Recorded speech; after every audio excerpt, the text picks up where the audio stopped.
Assalamualaikum warahmatullahi wabarakatuh.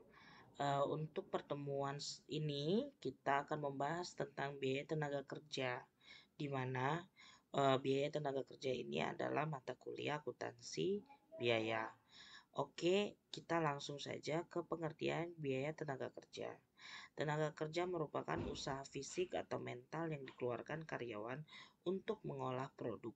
Biaya tenaga kerja adalah harga yang dibebankan untuk penggunaan tenaga kerja manusia. Penggolongan menurut fungsi pokok dalam organisasi perusahaan ada A. Biaya tenaga kerja produksi, B. Biaya tenaga kerja pemasaran, dan C. Biaya tenaga kerja administrasi dan umum. Penggolongan menurut kegiatan departemen-departemen dalam perusahaan. Satu yaitu departemen produksi. Suatu perusahaan kertas terdiri dari 3 departemen, bagian pulp, bagian kertas, dan bagian penyempurnaan. Untuk nomor 2, departemen-departemen non-produksi dapat digolongkan menjadi biaya tenaga kerja bagian akuntansi, biaya tenaga kerja bagian personalia, dan lain sebagainya.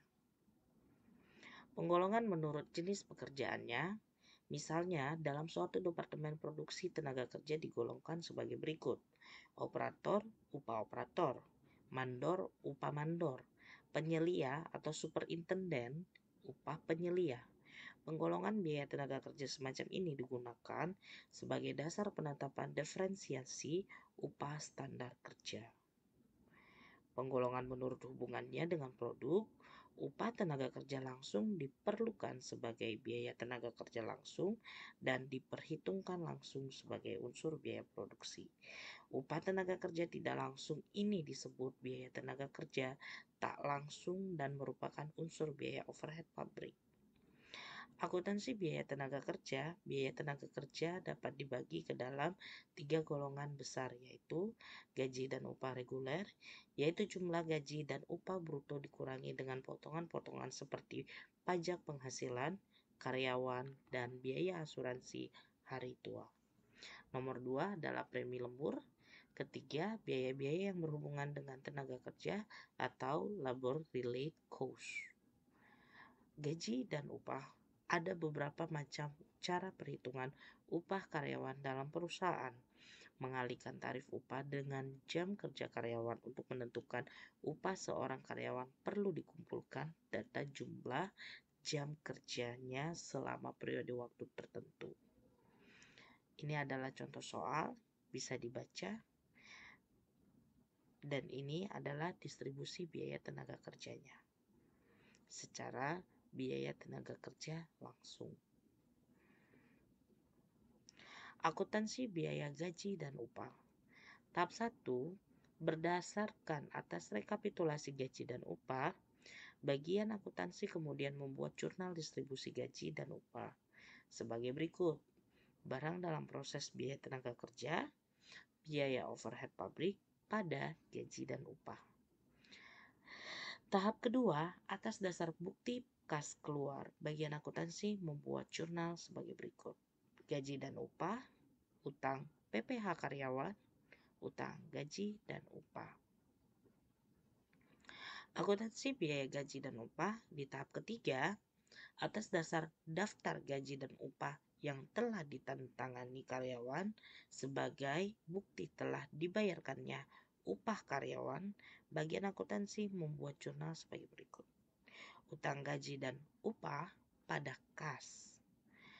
Tahap 4, penyetoran PPh karyawan ke kas negara di jurnal oleh bagian akuntansi sebagai berikut: utang PPh karyawan pada kas. Akuntansi biaya gaji dan upah. Insentif. Dalam hubungannya dengan gaji dan upah, perusahaan memberikan insentif kepada karyawan agar dapat bekerja lebih baik.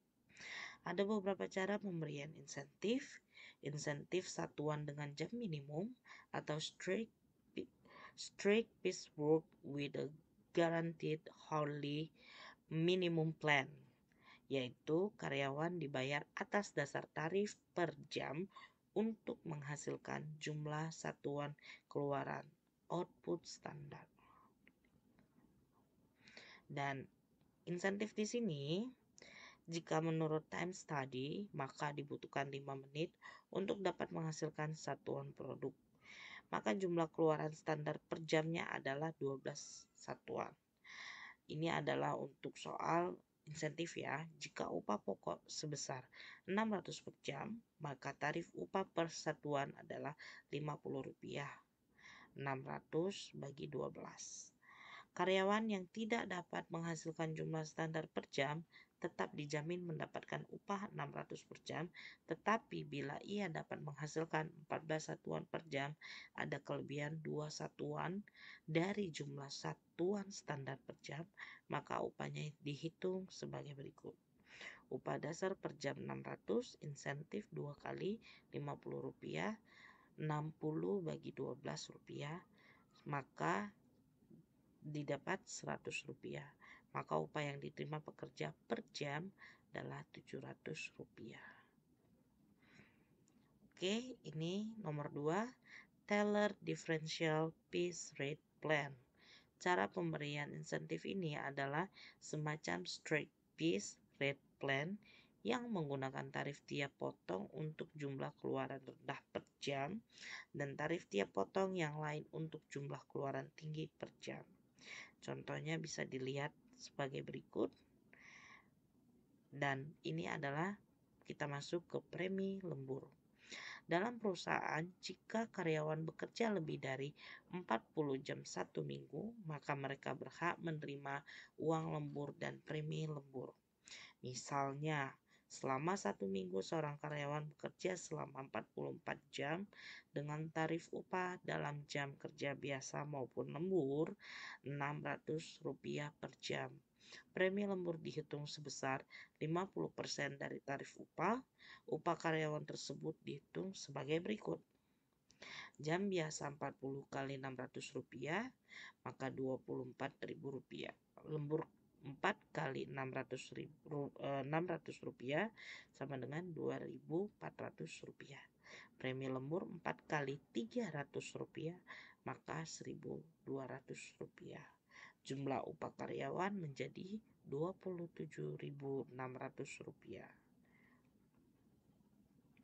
Biaya-biaya yang berhubungan dengan tenaga kerja. Setup time. Seringkali sebuah perusahaan memerlukan waktu dan sejumlah biaya untuk memulai produksi. Biaya-biaya yang dikeluarkan untuk memulai produksi disebut biaya pemula produksi atau setup cost. Ada 3 perlakuan. Dimasukkan ke dalam kelompok biaya tenaga kerja langsung, dimasukkan sebagai unsur BUP, dibebankan kepada pemesanan yang bersangkutan. Dan ini adalah waktu menganggur atau idle time.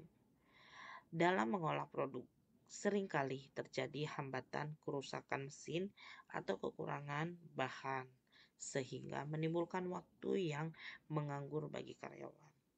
Biaya yang dikeluarkan selama waktu menganggur ini diperlukan sebagai unsur biaya overhead public.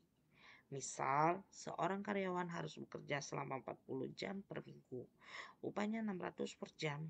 Dari 40 jam kerja tersebut misalnya 10 jamnya adalah waktu menganggur dan sisanya untuk mengerjakan pesanan, maka jurnal untuk mencatat biaya tenaga kerja adalah sebagai berikut. Barang dalam proses BTKL Rp18.000, biaya overhead publik sesungguhnya Rp6.000 pada gaji dan upah Rp24.000.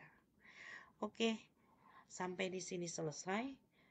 Saya harap mudah-mudahan bisa dipahami untuk materi kali ini. Dan saya ucapkan wabillahi taufiq wal hidayah. Wassalamualaikum warahmatullahi wabarakatuh.